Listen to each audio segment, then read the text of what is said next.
Welcome back everyone. Last session में हम लोगों ने जैसे बात की थी, ग्रूमिंग के बारे में हम लोग बात कर रहे थे। आज का जो टॉपिक है वो थोड़ा अलग है, थोड़ा हटके है। कई बार हम देखते हैं कि हमें लगता है कि काश मेरे पास थोड़ा और टाइम होता। किस किस को ऐसा महसूस होता है? कमेंट करके जरूर बताइएगा। कई बार ऐसा होता है कि काम बहुत होता है, हम लोग काम करने में पीछे रह जाते हैं, हमारा काम कंप्लीट नहीं हो पाता है। तीसरा, लगता है कहाँ फंस गए यार, डेडलाइंस आर हॉन्टिंग यू, सो नहीं पा रहे हैं हम लोग अच्छे से, काम का प्रेशर बहुत है, वर्क लाइफ बैलेंस नहीं है, घर पे भी जाके हम लोग काम करते हैं। किस किस को ऐसा महसूस होता है? अगर आपको भी महसूस होता है तो ये सेशन है आप लोगों के लिए। तो आप बिल्कुल सही जगह पे हो और बिल्कुल सही समय पर आए हो। तो जो आज का सेशन है, आपको कुछ समझ में आ रहा होगा। आज का सेशन है पर्सनल प्रोडक्टिविटी के बारे में। तो पर्सनल प्रोडक्टिविटी क्या होती है, कैसे इसको हम लोग अचीव कर सकते हैं, इसी के बारे में आज का सेशन हम लोग करने वाले हैं। तो व्हाट इज पर्सनल प्रोडक्टिविटी?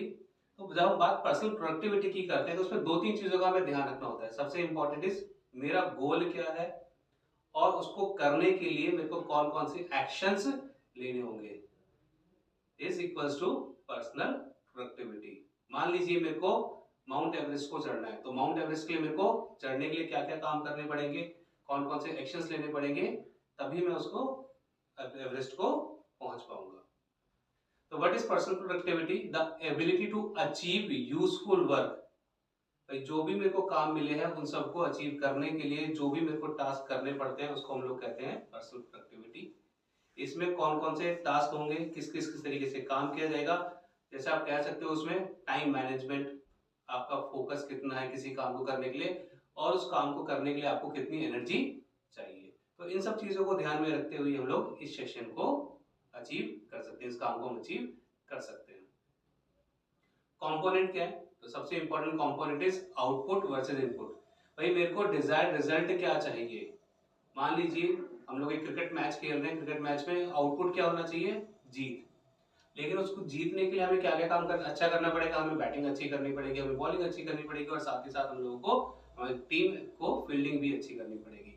तो आउटकम इज जीतना, लेकिन उसके लिए हमें इनपुट कौन कौन से लगाने हैं वो सारी चीजें कम्स इनटू इनपुट। ठीक है, फोकस ऑन आउटकम। भाई क्या करना है, किस तरीके से करना है, फाइनल रिजल्ट क्या होना चाहिए। तो हमारा फोकस क्या है कि मेरे को इस मैच को आज जीतना है किसी भी तरीके से अपने टाइम को लगा के। Effective time management and energy management. भाई जब भी हम कोई काम करते हैं, अगर हम बहुत ज्यादा उसमें अपनी एनर्जी लगा दें तो क्या होगा, आने